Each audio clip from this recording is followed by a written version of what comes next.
Olá, povo de Deus. Mais uma vez estamos aí nos preparando para o nosso culto doméstico. Vamos aí pensar um pouquinho na palavra de Deus nesse domingo, né? Domingo de Páscoa, domingo de alegria, em que se comemora a ressurreição do nosso Jesus. O texto de hoje é Mateus 26, do versículo 17 ao versículo 20. Vou ler. No primeiro dia dos pães asmos, vieram os discípulos de Jesus e lhe perguntaram: Onde queres que te façamos os preparativos para comeres a Páscoa? E lhes respondeu: Ide à cidade ter com certo homem e dizei-lhe: O mestre manda dizer: O meu tempo está próximo. Em tua casa celebrarei a Páscoa com os meus discípulos. E eles fizeram como Jesus lhes ordenara e prepararam a Páscoa. E chegada a tarde, pôs-se ele à mesa com os 12 discípulos. Amém? Que o Senhor nos abençoe com esse texto que está falando aí da Páscoa de Jesus, onde ele participou humanamente falando da última Páscoa, né? Então, vamos pensar um pouquinho na Páscoa. A Páscoa era uma festa que os israelitas comemoravam a libertação do Egito, né? Então era uma ordenança, era um memorial, está escrito lá em Gênesis 12:14, que os hebreus, o povo de Deus, os judeus, deveriam celebrar essa festa, né, como uma lembrança da saída do Egito, né? Na libertação dos seus antepassados da escravidão do Egito. Então, a Páscoa foi uma ordenança aos hebreus, né, que deviam celebrar essa festa lembrando da saída do Egito. Agora, sendo Jesus judeu, ele também participava dessa festa, né? E esse texto lido aqui fala da última Páscoa, que Jesus estava ali participando com os seus discípulos.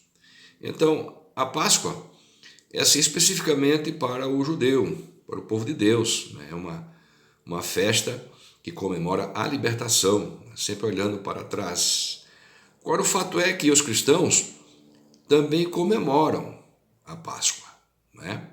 Então, vamos pensar assim, nesse sentido, entre a Páscoa para os judeus e a Páscoa para os cristãos.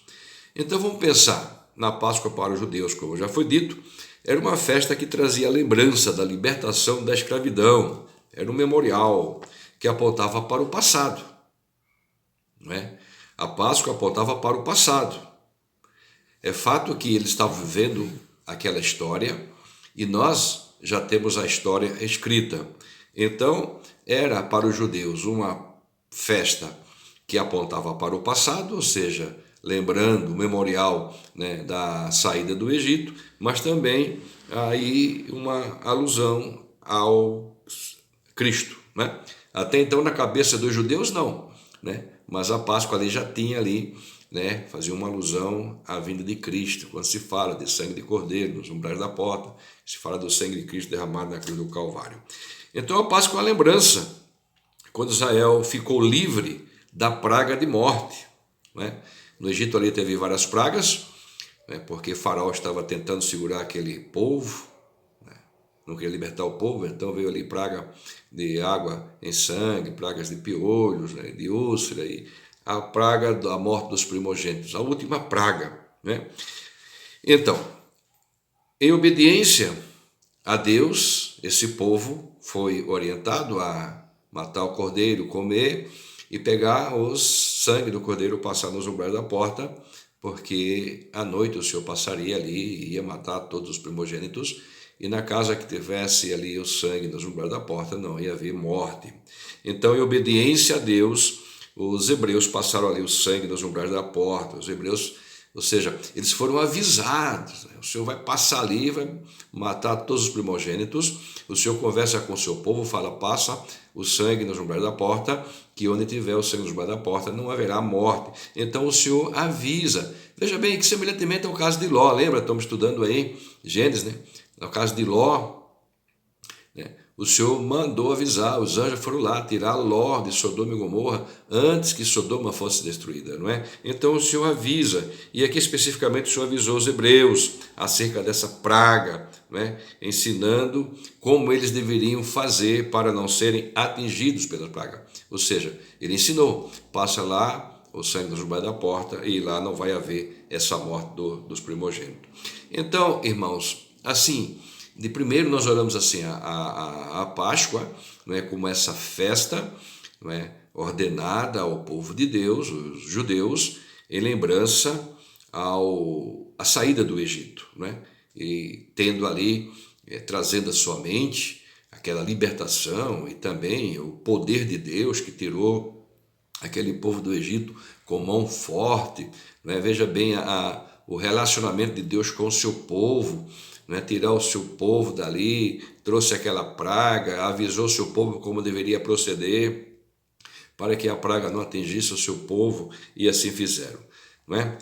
Então aí está, assim, o sentido da praga de uma forma assim, digamos, resumida, para o povo judeu, para os hebreus. Agora vamos pensar então na Páscoa, né? Para os cristãos. Não tem o mesmo sentido como para os hebreus, a Páscoa, porque nós cristãos não saímos literalmente lá do Egito, né? Para os judeus era apenas uma lembrança do passado. Para o cristão, nos leva ao passado, mas também ao futuro, né? Não literalmente como os judeus, a Páscoa para nós ficou a ceia, de uma forma bem semelhante, não é? Mas a ceia. Então, assim como a Páscoa foi ordenada para os hebreus, assim para os cristãos ficou ordenado a ceia. Devemos realizar a ceia do Senhor, né? Diz lá, 1 Coríntios 11, 23 e 24, nós lemos assim: porque eu recebi do Senhor que também vos entreguei, que o Senhor Jesus, na noite em que foi traído, tomou o pão e, tendo dado graças, o partiu e disse: isto é o meu corpo, que é dado por vós, fazei isto em memória de mim. Então veja bem, o Senhor está ordenando a igreja a participar da ceia, não é? Que ficou assim no lugar da Páscoa, assim, especificamente para o cristão. A Páscoa foi ordenada para os judeus e a ceia foi ordenada para os cristãos. Então, como eu já disse, da Páscoa se olha para o passado. Então, nós cristãos também olhamos para o passado porque olhamos na Páscoa a morte e a ressurreição de Cristo, que foi nessa época de Páscoa que Cristo foi ressuscitado, o Cordeiro de Deus, que foi oferecido na cruz para nos livrar do pecado, né? Então o sangue lá no passado, na Páscoa, o sangue lá no passado libertou o povo de Deus da morte dos primogênitos, da praga da morte, e o sangue de Cristo nos liberta da praga, né, do pecado que originou todas as outras pragas. Todas as pragas que existem tem como sua origem no pecado. Se não houvesse pecado, também não haveria essas pragas, não haveria esse sofrimento. Como hoje estamos enfrentando aí essa praga, essa coronavírus, né? Então, ou seja, todos esses males é consequência do pecado. Ou seja, essa praga chamada pecado, né, deu origem a todas as outras pragas, deu origem a todos os outros males. Né? Tudo isso por conta do pecado. Ou seja, o pecado trouxe todo tipo de mal. Agora, veja bem, olhamos para a Páscoa como no passado, lembrando que Jesus morreu, ressuscitou, mas no futuro também.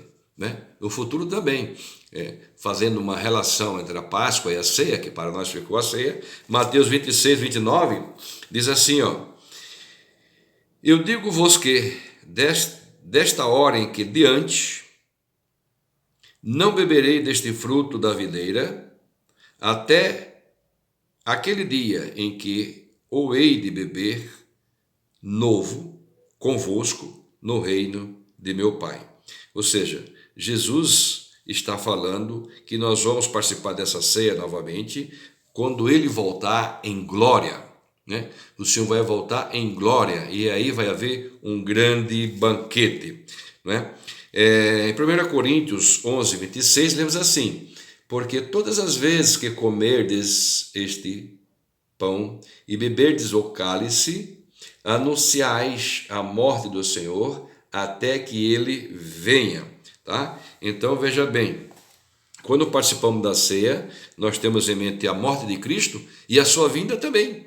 Então, quer dizer, para nós temos aí uma lembrança da nossa ceia ou a Páscoa que estamos comemorando agora, do passado, que foi a morte e a ressurreição de Cristo, e o futuro, que é a sua vinda. Então, por isso, a diferença, que a Páscoa para os judeus, eles só comemoravam o passado, a saída do Egito, E nós, na ceia do Senhor, nós comemoramos, nós trazemos à memória a morte e ressurreição, coisa do passado, e futuro, a sua vinda, como diz, né? Anunciais a morte do Senhor até que ele venha. Então devemos aí anunciar a vinda de Cristo também. Veja bem, na ceia há uma promessa para o futuro. Há uma promessa para o futuro. Nesse versículo aqui diz aí o Senhor, 29, já lido. Digo-vos que desta hora em diante não beberei deste fruto da videira até aquele dia em que hei de beber novo convosco no reino de meu Pai. Então aqui é uma promessa para o futuro, certo? Há uma promessa para o futuro de participar de um banquete, dessa ceia com o Senhor quando ele voltar. Agora, quem é que vão participar dessa ceia? Vamos ver apenas aqui 2 versículos que mostram. São os submissos, como diz aí o versículo 17. No primeiro dia dos pães asmos, vieram os discípulos a Jesus e lhe perguntaram: onde queres que te façamos os preparativos para comeres a Páscoa? Então veja bem essa submissão. Onde é que o Senhor quer que façamos?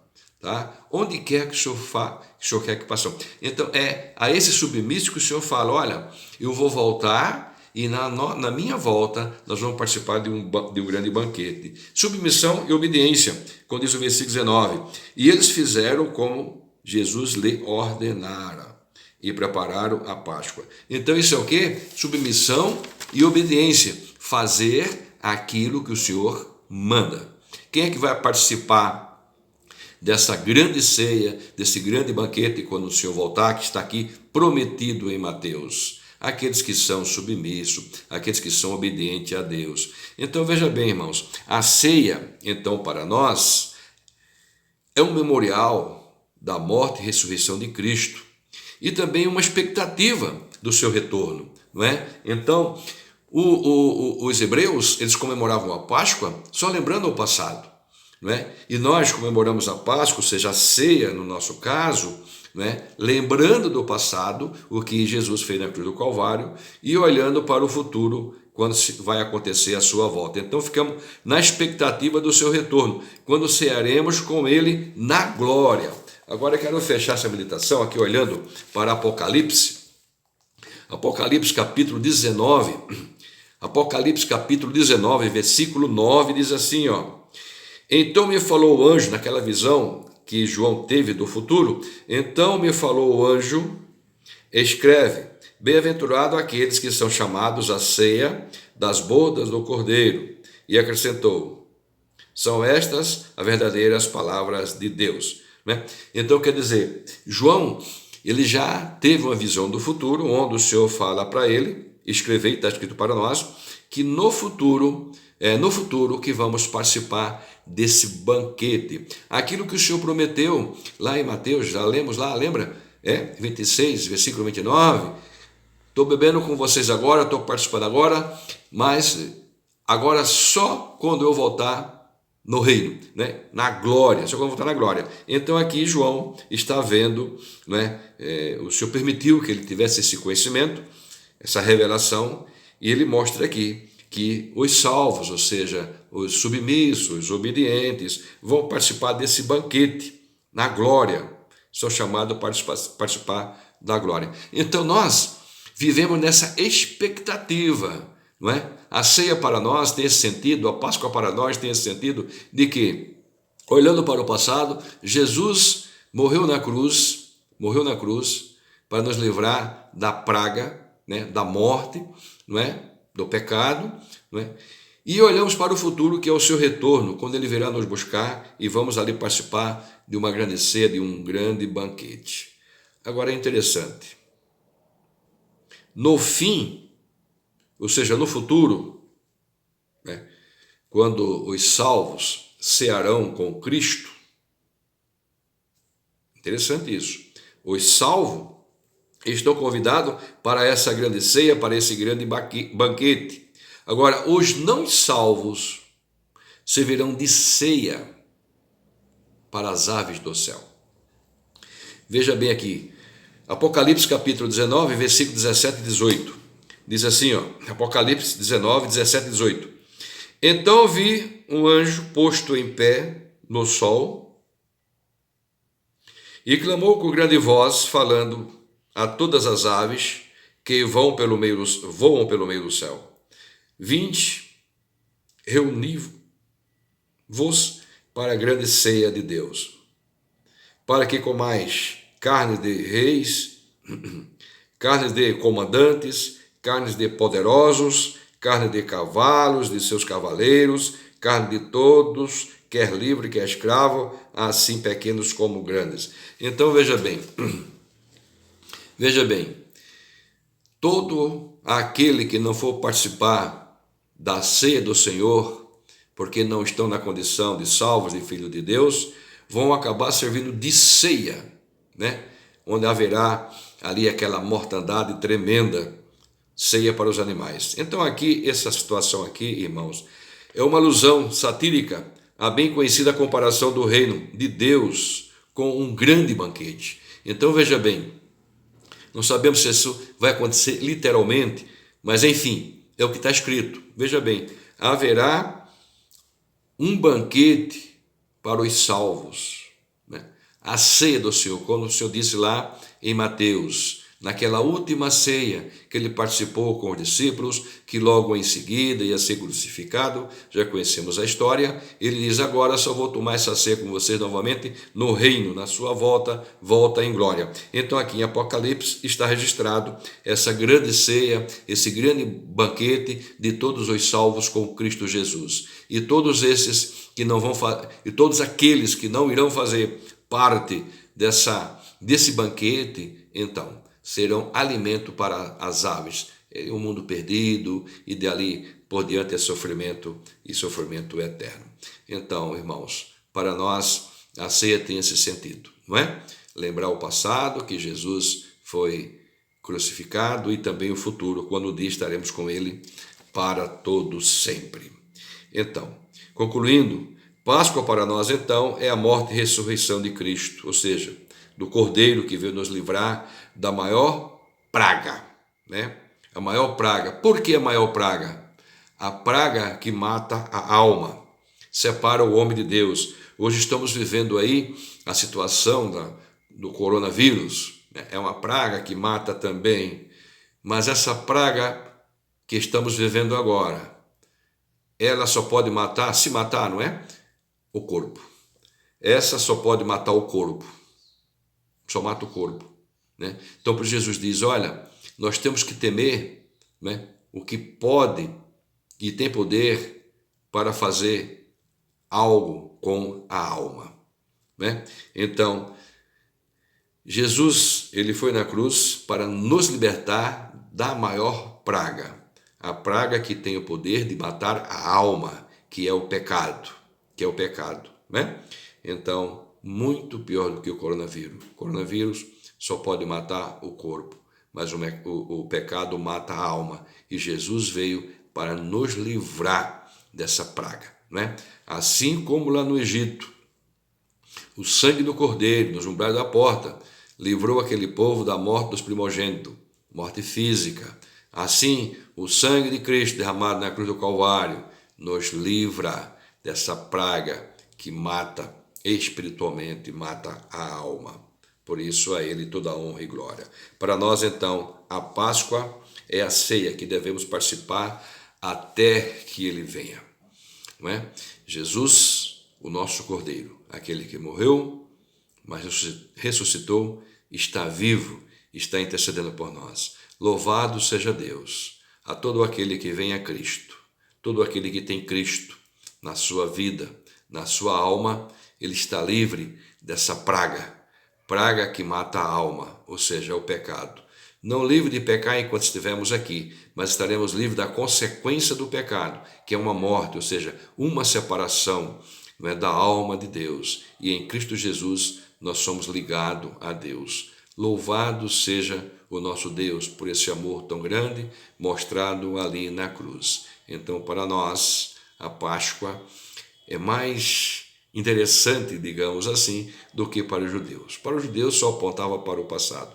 E para nós, o passado e o futuro também, quando um dia estaremos com o Senhor para cear naquele grande banquete. Jesus reunidos com todos os remidos. Louvado seja o nosso Deus. Amém?